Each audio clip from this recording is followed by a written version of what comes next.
Sejam mais uma vez bem-vindos ao nosso canal, o Tatame. Eu sou o Joselito e hoje temos aqui no nosso canal o Sensei Mestre.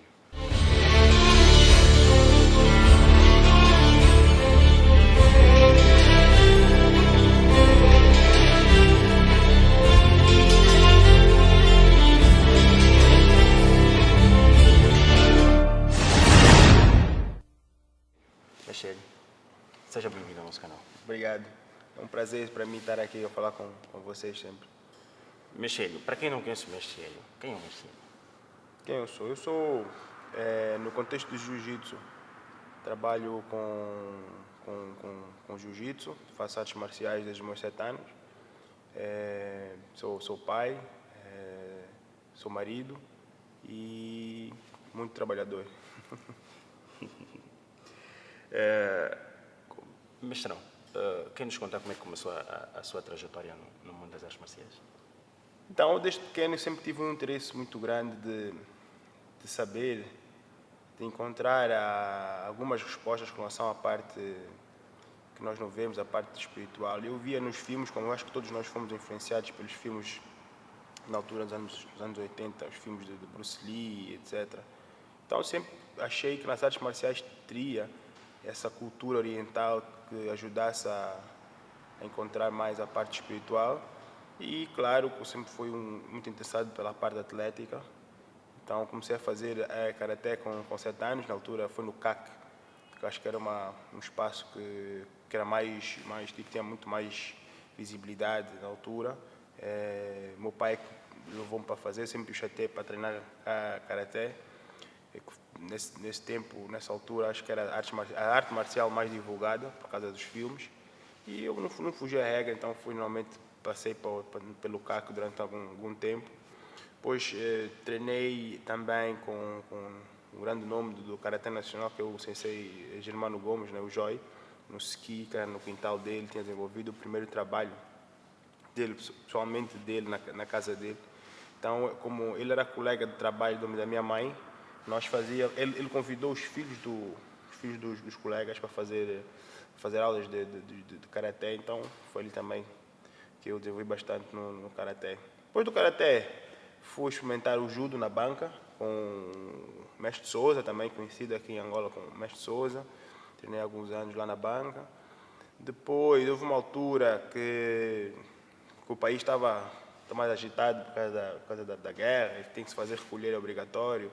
Eu fui viver para a Europa, fui para Portugal. E aí, na verdade, aqui também ainda fiz capoeira com o Cascão. Na altura era o instrutor Cascão, José mestrando Cascão. Fiz capoeira durante 2 anos, se não estou em erro. Então, fui para Portugal, fiz Aikido, continuei na capoeira. Depois encontrei o Jiu-Jitsu, porque eu sempre procurei o Jiu-Jitsu, mesmo desde cá não tinha na altura. Em Portugal também era muito novo. Então, fomos um dos primeiros núcleos também do Jiu-Jitsu em Portugal. Então, até agora é Jiu-Jitsu. O Jiu-Jitsu na altura ainda não era conhecido, nem era divulgado aqui. O mestre disse que já tinha essa pretensão de fazer o Jiu-Jitsu. Eu, sinceramente, conheci o Jiu-Jitsu muito tarde e acho que quando comecei a saber que fazia Jiu-Jitsu brasileiro. Como é que foi a realidade do mestre com o Jiu-Jitsu brasileiro? Então, eu tinha um núcleo de amigos que faziam karaté. Na altura era o Catorzinho, era a Brenda, ainda continuam com as artes marciais. E nós tínhamos uma revista, na altura havia uma revista que era Cinturão Negro, que é uma revista muito conhecida, em que todos os meses nós procurávamos juntar dinheiro para comprar aquela revista. Só tinha um quiosque, que era ali nos Combatentes, um quiosque que vendia essa revista Cinturão Negro. Então, nós praticamente, um comprava, os outros tiravam cópias, né, para termos todos o conteúdo da revista. E foi aí que nós começamos a ver o percurso da família Gracie, quem era a família Gracie, e conhecemos a história do Rickson, quando ele foi para o Japão, a história do Royce. Então, nós não tínhamos contato nenhum, não tínhamos a mínima ideia de como é que era o jiu-jitsu, mas aquela história era super impactante, porque eles tinham um conceito e uma filosofia de família muito forte, uma filosofia de desafiar as outras artes marciais. Eles tinham sempre, ganhavam as lutas, e com o aparecimento do UFC, com o Royce Gracie. Acho que foi o Royce Gracie que fez a maior divulgação pelo mundo. Então eu sempre quis fazer o jiu-jitsu, porque eu lia os artigos dentro da revista Cinturão Negro. Quando tive a oportunidade, a primeira coisa que eu fiz foi experimentar mal jiu-jitsu. Isso já em Portugal? Isso em Portugal, sim. Em que ano, mestre? Isso foi, se eu não estou em erro, acho que foi no ano 99 ou 2000. 99. Isso, sim. Sei que também foi um dos fundadores do jiu-jitsu lá em Portugal. Não fui fundador. Eu na altura, por acaso, apareceu no programa, estava na televisão, uma apresentação de MMA, que eu vi e o professor divulgou o lugar. No dia seguinte, eu fui logo tentar fazer uma aula de MMA e jiu-jitsu. Então, quando digo nós, estava eu, na altura também apareceu no mesmo dia o sensei, o Sérgio Lopes, quase todos os angolanos, na verdade, começaram naquela altura a fazer jiu-jitsu, em que havia poucas escolas lá em Portugal, com o nosso primeiro professor, que foi Lauro Figueroa, né, que treinamos durante alguns anos, e a partir daí a paixão continuamos a treinar jiu-jitsu. Não fui fundador nada, eu simplesmente acho que foi um de primeira geração a aprender jiu-jitsu em Portugal, acho eu. Fez toda a sua formação como professor de jiu-jitsu em Portugal? Sim, eu comecei em Portugal, acho que foi em 99 ou 2000, se não estou em erro. Depois eu fui para a Inglaterra, continuei a treinar jiu-jitsu com o Roger Gracie, que atualmente é no meu ponto de vista, e também acho que a comunidade concorda, que é o melhor lutador de jiu-jitsu de todos os tempos até hoje. Então, eu fiquei com ele lá durante quase 8 anos a treinar e aprendi muito, né? Aprendi muito não só na parte técnica de jiu-jitsu, mas a parte filosófica e a parte de como trabalhar com o jiu-jitsu, né? Eu sempre fui apaixonado por artes marciais e ensinar, eu gosto de ensinar. Então, eu gosto de dar aulas e aprendi a trabalhar muito com jiu-jitsu durante esse tempo que eu tive na Inglaterra. Treinei bastante com o Roger, também considero o Lúcio Lagarto como um professor, um amigo, um professor, e o Braulio Estima também. Depois daí eu sei como esteve no Brasil. Sim, nós na verdade íamos bastante ao Brasil por causa dos campeonatos, mesmo ainda a viver em Portugal, nós íamos a alguns campeonatos no Brasil e pela Europa também. E quando eu fui para a Inglaterra, havia os campeonatos na Europa, campeonatos no Brasil, campeonatos nos Estados Unidos também. Então foi uma fase de viagens, de divertimento e de conhecer muita coisa boa. Pessoal, para quem não sabe, eu conhecia o mestre Hélio através do mestre Sérgio Lopes, porque eu ouvia muito falar desta feira e que havia necessidade estávamos num processo em trazer essas feiras de jiu-jitsu que já havia, que estavam na diáspora, para Angola. Sim. E foi resgatado pelo Sérgio Lopes. Nós treinávamos, praticamente eram 4 ou 5 angolanos, que eram eu, Sérgio, Navajo, que era em termos técnicos, o Navajo eu considero que foi o angolano mais técnico, e depois apareceu o Paquis, depois apareceu o Luiz Castro. Então foi a primeira comunidade de jiu-jitsu angolana, e tinha outros indivíduos angolanos também, como o Hugo Briga, que era muito técnico, treinava numa outra escola, mas nós angolanos sempre mantínhamos contato. Então acho que foi a primeira comunidade que veio para cá. Nós éramos muito amigos e sonhávamos trazer o jiu-jitsu para cá. E o primeiro que se responsabilizou foi o Sérgio. O Sérgio sempre disse que gostaria de abrir o que nós aprendíamos, estamos a aprender lá. Ele queria ensinar aqui e abrir uma escola. Na altura, ele queria abrir uma Gracie Barra, uma academia de jiu-jitsu, para todos nós trabalharmos juntos. E foi o que ele fez. Ele chegou cá em Angola, foi o primeiro a sair da Europa para vir para cá. E ele fez o espaço, e foi quando o pessoal também que acabava a formação ou decidia voltar para Angola por patriotismo, né? Eu até digo que eu estava bem na Europa, depois fui viver nos Estados Unidos também para treinar jiu-jitsu, fui convidado para trabalhar lá numa academia, e eu decidi vir para cá por patriotismo, né? E vir contribuir com o que nós aprendemos um pouco lá fora. E na altura já estava aqui o Sérgio, né? Mas eu acho que o Sérgio não foi o primeiro, eu acho que tinha havido outros brasileiros e tinha havido também, eu acho que o Yuri também já dava aulas, não estou em erro, para a faixa azul, a faixa roxa. Sim, mas quando eu digo resgate, é de todo pessoal que foi formado em Portugal foi vindo por intermédio do Sérgio, né? Sim, Que foi sim. mostrando que, de Sim, facto... o Sérgio foi o primeiro o que veio de fora, abriu uma escola e nós quase todos, como éramos todos amigos, vinhamos e treinávamos todos juntos na Maianga, né? Sim, sim, porque houve uma aula em que ele falou do mestre Hélio, do mestre Navajo, todos naquela altura encontravam-se Sim, ainda fora. sim, sim. Mas ele havia necessidade, que o mercado aqui estava bom, que havia... que o mestre, não só o mestre, mas outras feiras, que havia necessidade de virem para aqui para contribuir para a Exatamente. disciplina marcial aqui no país. Ele, quando ia para a Europa, ficava, quando encontramos em Londres, ele às vezes ia para Londres para treinar lá no Roger também. O Navas também ficou comigo um tempo, ficou 6 meses, 8 meses em Londres a treinar. Então nós cultivávamos essa ideia de voltar para aqui sempre e contribuir com o que nós aprendíamos. Então ele foi realmente uma das pessoas que mais, no princípio, contribuiu para o desenvolvimento do jiu-jitsu aqui em Angola.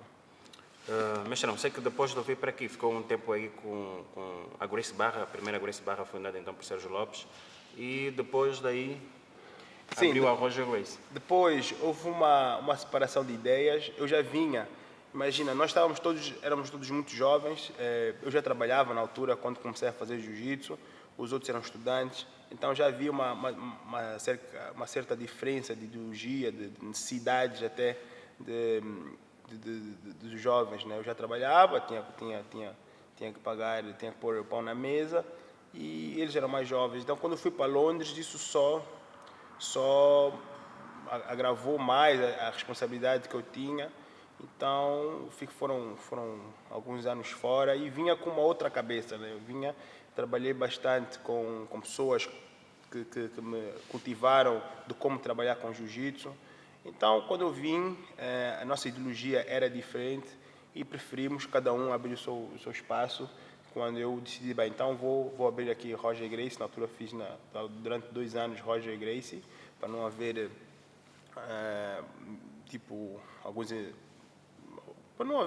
para não perturbar um pouco o trabalho da Gracie Barra. Eu dava aulas Nova Vida e aqui na cidade, então foi aí que o próprio Navas também abriu outra escola, o Paquis abriu outra escola. Então, no fundo, por causa disso, o jiu-jitsu cresceu bastante. Se não houvesse essa separação, entre aspas, eu acho que o jiu-jitsu seria todo muito concentrado num sítio só. Eu acho que isso contribuiu bastante para o desenvolvimento do jiu-jitsu aqui em Angola.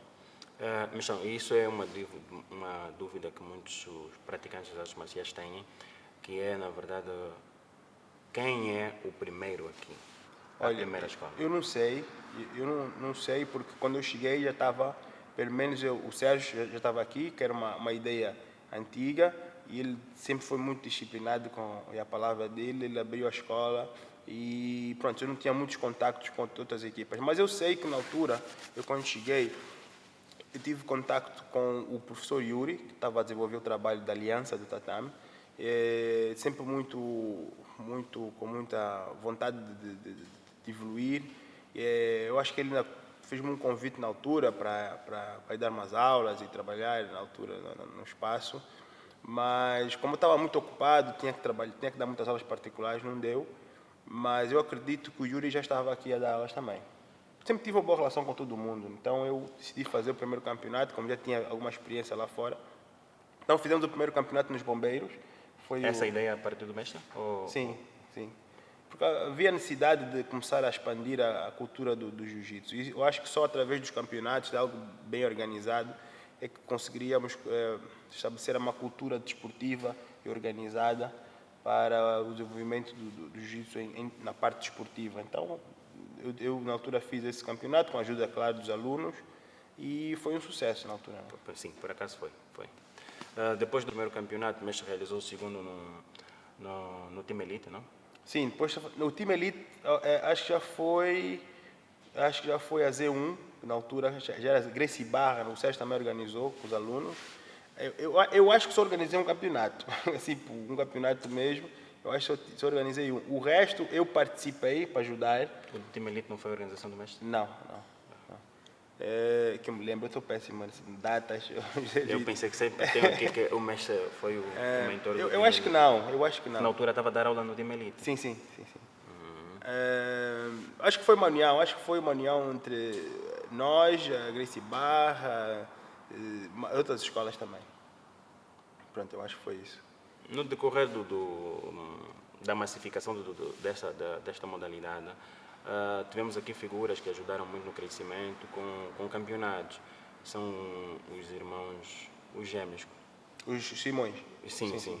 Mas quer falar sobre o contributo destes dois feras aqui na massificação do esporte? Os irmãos, os gêmeos Simões, eles treinaram na Gracie, eles treinaram na Roger Gracie, eles já vinham eu já ouvia falar, né, os professores lá, que eles falavam que os gêmeos viriam da Inglaterra para cá e comunicaram, olha, está a vir aí meus alunos, Hélio, dá uma força. Eles treinaram comigo durante algum tempo e sempre acho que tiveram um espírito bem de empreendedor e que iam contribuir também para a comunidade de jiu-jitsu. Então eles fizeram alguns campeonatos aqui e nós, como a comunidade, apoiou com certeza. Nós estávamos sedentos de campeonato, na altura o jiu-jitsu estava a crescer, tinha cada vez mais alunos e o campeonato era bom para solidificar a raiz, solidificar bem o conceito e a filosofia das artes marciais. Isso é bom, para espalhar uma palavra positiva. Mas falando mesmo aqui de campeonato, nós temos um calcanhar daquilo que é a nossa arbitragem em termos de campeonato. Como é que o mestre, qual é a opinião do mestre? Já melhoramos muito em relação aos outros campeonatos? Há que melhorar mais? Há necessidade de criar uma equipe imparcial, ou uma associação de árbitros de jiu-jitsu? Sim, eu acho que a arbitragem no jiu-jitsu é difícil, no mundo inteiro, não é só aqui em Angola. Arbitrar no jiu-jitsu é uma tarefa muito difícil. Eu já arbitrei bastante, cá em Angola, fora de Angola, e é muito difícil. Nós fazemos uma avaliação no jiu-jitsu de quando é que é ponto, quando é que é vantagem. E claro, quem está de fora faz, claro, uma avaliação pessoal e pensa que é uma parcialidade, mas é realmente muito complicado arbitrar uma luta de jiu-jitsu. Isso é uma abordagem, essa pergunta é uma pergunta dentro da comunidade de jiu-jitsu global. Os grandes mestres ainda falam sobre isso, o próprio Rickson Gracie, o mestre Rickson Gracie, discorda com algumas regras. O presidente da federação, que é o responsável da Gracie Barra, que ajuda bastante ao desenvolvimento do jiu-jitsu e as regras, é sempre um tema muito complicado de tocar. As regras está sempre a mudar e aqui não foge a regra. Então, eu acredito que sim, nós temos que saber as regras. Há cursos em várias partes do mundo para os lutadores, para os professores, inclusive para ser faixa preta. E tem que se fazer o curso de arbitragem básica. Aqui ainda não temos, mas pode-se fazer em outros países. Por isso, realmente algo sempre foi muito, muito complexo. Aqui eu acho é natural, muitos atletas não sabem as regras. E às vezes quando há uma alteração da regra pela federação, os próprios professores não sabem, porque não se atualizam, o árbitro às vezes não sabe, e quando sabe, ele aplica a pontuação, mas só que a bancada não sabe. Então é sempre uma confusão muito grande, porque há sempre algum núcleo que não está atualizado com relação à regra. Mas, como tudo, nós temos que estar sempre a tentar estudar as regras, saber o que se faz, o que não se faz. Agora, da pandemia, já mudaram regras, nem está a ver campeonato, mas houve atualização da regra. Está sempre muito difícil nós definirmos como é que está a regra. Agora, o que eu acho que a Angola o nosso calcanhar daqueles não são as regras, é o comportamento de como se deve contestar ou quando se mostra insatisfação de alguma coisa que nós não entendemos. Há uma tendência, nós aqui irmos para uma abordagem bem ignorante, né? Discutimos com o árbitro, às vezes chamar nomes o árbitro, os próprios alunos desrespeitam a entidade ou a identidade que está a organizar o campeonato. Aquela entidade está lá no meio, ele é um juiz, né, que está a estabelecer ali as regras, tem que ser respeitado. Então, o nosso calcanhar daqueles é a educação, né? É realmente o comportamento ético dentro do espaço do campeonato e na academia, né? Mas vamos falar daqui da ética e podemos abordar sobre a Associação de Jiu-Jitsu que começou e o mestre faz parte. Como é que está esse processo, Gustavo? Então, o que eu sei, eu não estou muito atualizado nisso, mas o que eu sei houve realmente um interesse muito grande da comunidade de jiu-jitsu brasileiro legalizar o jiu-jitsu para que nós tenhamos a parte burocrática toda bem formalizada, e falou-se com os dirigentes na altura da Juventude de Esportes, depois falou-se com a Federação, mas há um interesse financeiro por trás disso sempre, né? Então houve um entrave muito grande na organização do jiu-jitsu. Então foram obrigados a criar a associação, e depois da associação, com as regras do jiu-jitsu, aqui os nossos governadores disseram que nós tínhamos que estar ligados à federação. Mas só que a federação tem uma gestão do núcleo do jiu-jitsu tradicional japonês. Então isso até hoje trouxe grandes problemas, não se está a chegar a um consenso, porque há interesses por trás disso, né? O jiu-jitsu brasileiro não tem nada a ver com o jiu-jitsu tradicional. As regras são completamente diferentes, é praticamente um desporto diferente, é a mesma coisa que temos a comparar o taekwondo com o judo, né? Então é bem diferente. Então há interesses. Mas esses interesses financeiros por parte dos atletas do jiu-jitsu brasileiro? Então, eu acho que assim, o núcleo do jiu-jitsu brasileiro em Angola é um núcleo bem estabilizado em termos de conteúdo educativo. A maioria das pessoas que fazem jiu-jitsu brasileiro em Angola têm as suas profissões e estão bem, não está necessidade nenhuma de haver um interesse financeiro. Claro, às vezes tem, mas era mesmo o interesse de legalizar a modalidade para constituirmos uma seleção, provavelmente, para haver mais organização.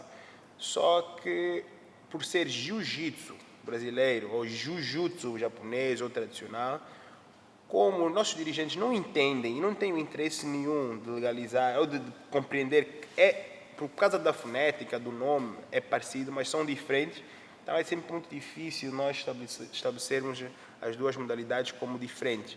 Então foi-nos obrigado a nós estarmos dentro da Federação do Jiu-Jitsu Tradicional.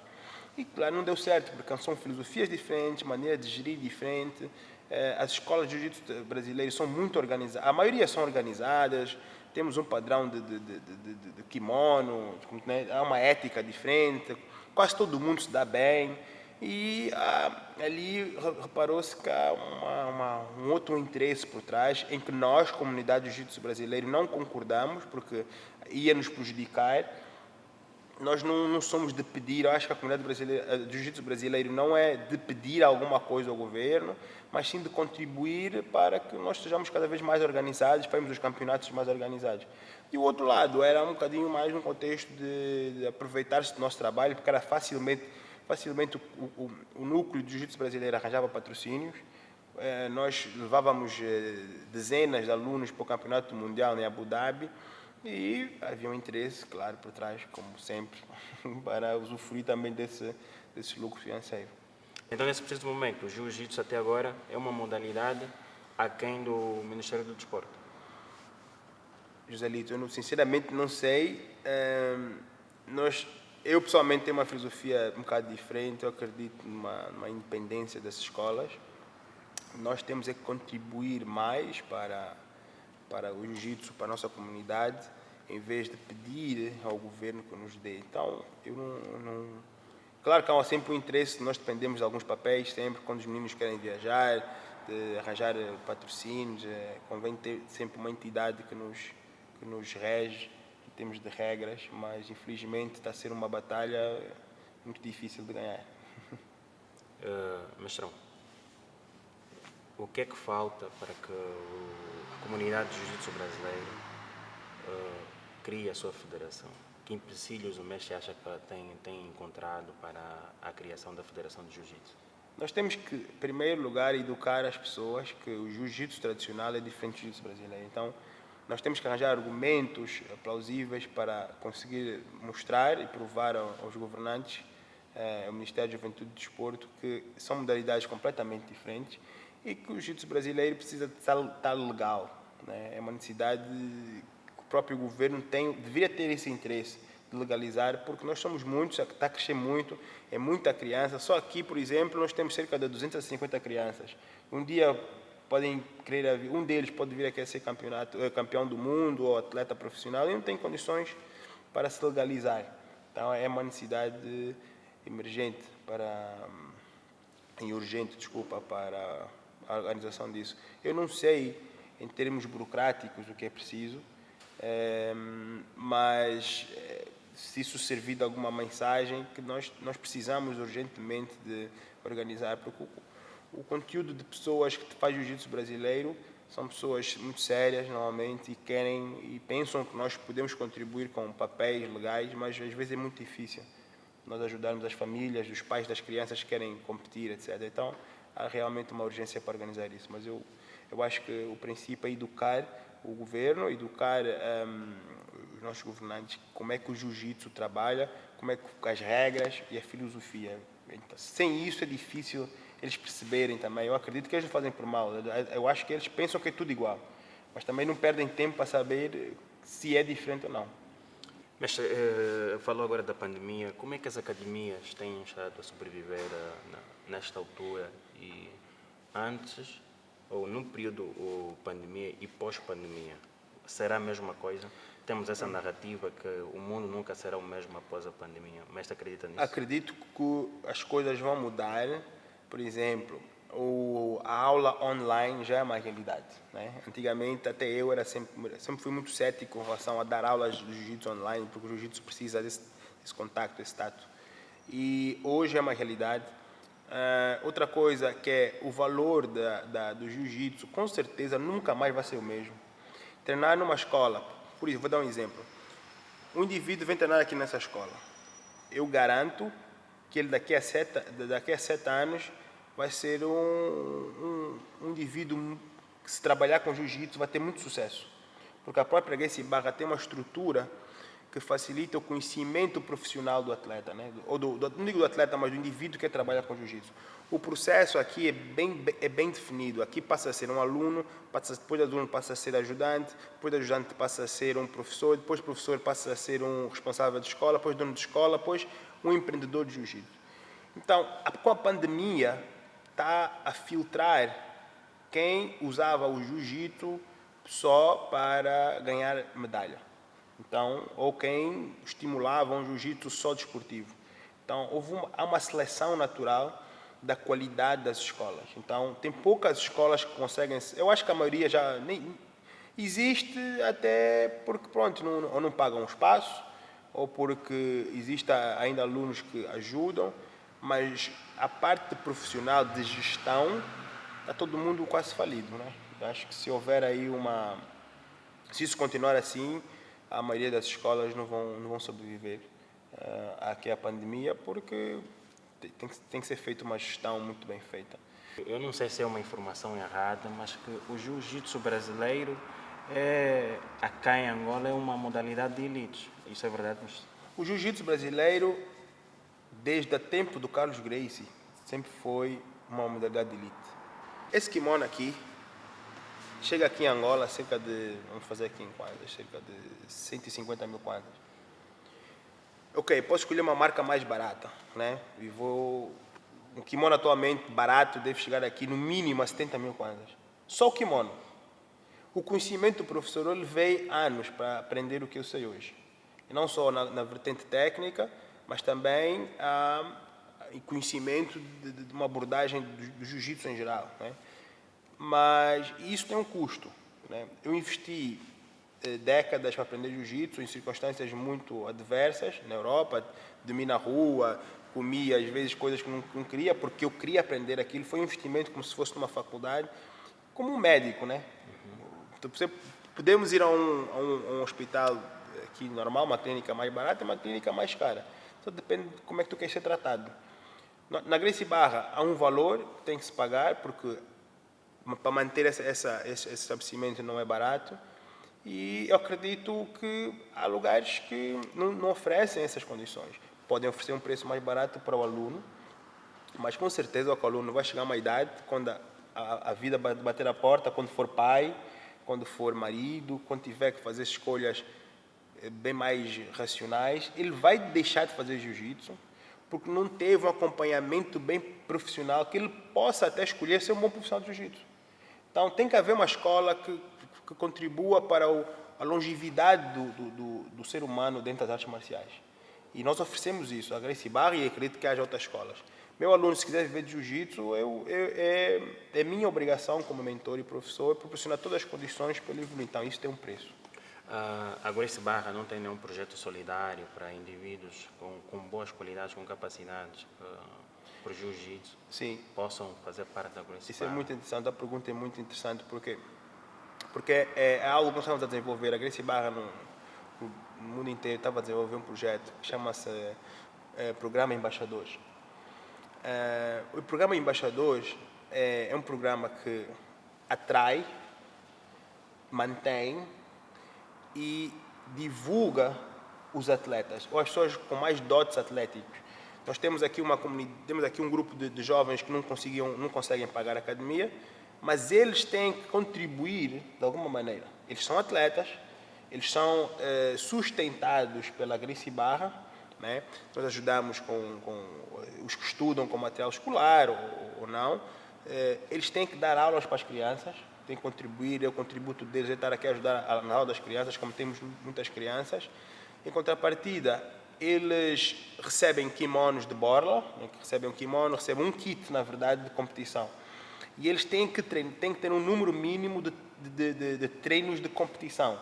Normalmente nós fazemos treino de competição de manhã, tem um no almoço, hora do almoço, e tem um no fim do dia. Então eles têm que treinar no mínimo 2 a 3 vezes por dia para fazer parte desse programa. É um projeto rigoroso, mas só assim que se faz uma seleção também dos que merecem receber esse apoio. Então, existe isso, são jovens com potencial físico, potencial até psicológico, e nós obrigamos, de certa forma, também a estudar. De certa forma, eles têm que voltar aos estudos, porque às vezes pode acontecer uma lesão, pode acontecer alguma coisa na vida, depois não tem recursos até académicos para dar continuidade na sua vida. Tá bem. Mestrão, vamos falar agora da atualidade, desses jovens que hoje estão a dar o que falar. Na ótica do mestre, faz um top 5. Que é o Omar. Gosto muito de ver o Omar a lutar. Dá-lhe quinta posição? Eu acho. O Omar e Vitor Hugo, ali está o quinta, né? Porque ainda não são pretas, mas estão ali quase. Quinta posição. Aí, no top. Omar. Na quarta posição. Quarta posição, eu poria o da Aliança do Tatame, aquele jovem que estava sempre a lutar com o Caveira e com o Anderson. Anderson Gouveia. Anderson Faixa Gouveia. preta. Faixa preta. Casca grossa. Faz-me lembrar o Mestre, por acaso, a fisionomia dele. Muito, muito, muito técnico, bem calmo. Quarto, né? Quarto, sim. Uhum. Terceiro, eu poria o Fadi. O Fadi. Segundo, o Caveira. Primeiro, o Panda. Tudo Gracie Barra. Eles já provaram, né? Considerações finais. Não, quero agradecer por ter contribuído para mim, né? Por ter pensado que eu possa contribuir aí para a comunidade de jiu-jitsu, para as artes marciais também. E que em breve estejamos todos a trabalhar, a treinar, né? E que haja mais união entre a nossa comunidade de artes marciais, o karatê, o judo, o jiu-jitsu. Acho que temos muito para dar ao país em termos de educação para os mais jovens. Para quem está aqui ou para quem quer fazer parte do grupo Gracie Barra, como faz para chegar aqui mesmo? Então, nós estamos localizados aqui perto da Marginal, atrás do Intermarket. Estamos no Google, estamos nas redes sociais, é só seguir as redes sociais. Depois vamos deixar no rodapé. E também tem uma na Talatona, no edifício do Quero, também de Talatona. E nós estamos a abrir uma no Patriota, mas não sei se vai avançar por causa da pandemia. Requisitos? Requisitos é vir treinar. É só vir treinar? É. Sim, senhora. Então, hoje tivemos aqui essa nossa entrevista no canal Ostatamo com o grande mestre Hélio e passamos para a técnica do dia. Ouça. Então, só vamos fazer aqui uma posição tem muito a ver com a base, os fundamentos de uma guarda, que é o posicionamento do meu corpo e do meu quadril, que às vezes proporciona até uma raspagem antes de eu executar a raspagem. Algo que pouca gente vê, é um jiu-jitsu mais pouco perceptível, tá? Qual é o nome da raspagem? Não tem um nome assim definido, mas tem a ver com o posicionamento certo do quadril e as pegadas também.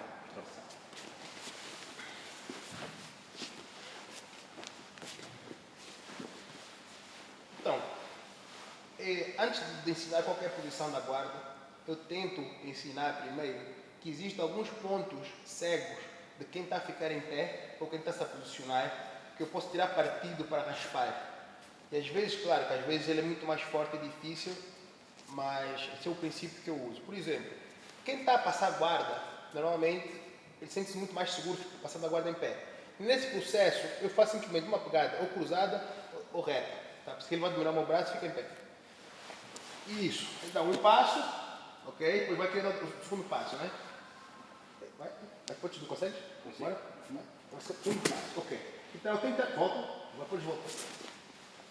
Então, eu vou ficar à espera que ele faça o movimento e eu vou fingir meio de morto. Quando ele der o passo, vai. Ok? Eu puxo com as minhas pernas. Tá? Eu não usei praticamente qualquer tipo de esforço físico, mas sim aproveito o movimento que ele está a usar para subir, para o desequilibrar. Vai? Aqui, ó. Volta. Quando ele está a dar o primeiro passo, eu já puxo e mando os meus joelhos com o peito. Automaticamente ele perde o equilíbrio. Tá? Mais uma vez. Ok. Aqui eu não consegui. Vai. Aqui eu não consegui. Agora eu não posso fazer força, porque ele vai concentrar o corpo todo para não fazer a segunda vez. Então eu espero pelo segundo passo. Olha. Só isso. Ele não consegue manter a estrutura dele para cima.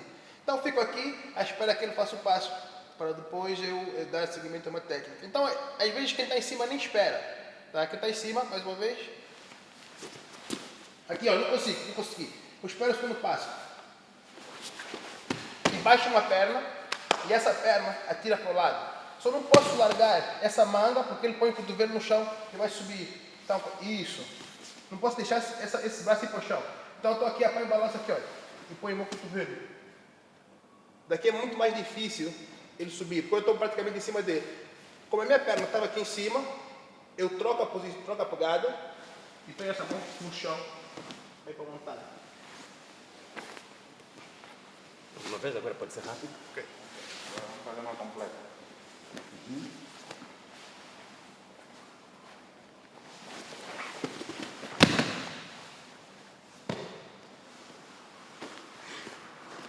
Ok, pessoal.